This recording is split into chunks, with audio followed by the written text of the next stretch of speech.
האמת שלאחרונה אני רואה שזה כבר תפס יותר תאוצה, וספרים לקחו את זה באמת לידיים והלכו לספר חיילים. אז אני רוצה לשתף אתכם במשהו.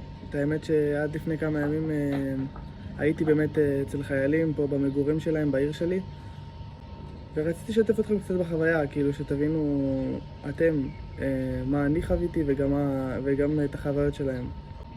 אז את האמת שזה ישב לי הרבה זמן בראש, ותמיד היה לי את החלום הזה ללכת ולספר חיילים. ואז פרסמתי בעמוד האינסטגרם שלי וגם בקבוצות וואטסאפ בכל מיני מקומות שכל חייל או שוטר או כוחות ביטחון שירצו להסתפר שפשוט יבוא אליי למספרה. אבל כמובן שזה לא כל כך הלך. כלומר שוטרים הגיעו כי הם עובדים במשמרות, אבל חיילים בבסיסים לא הצליחו להגיע כמובן. אז אמרתי שאני אקח את זה פשוט לידיים והלכתי לחפש חיילים בעצמי. אז כמובן שלא כזה קשה למצוא חיילים.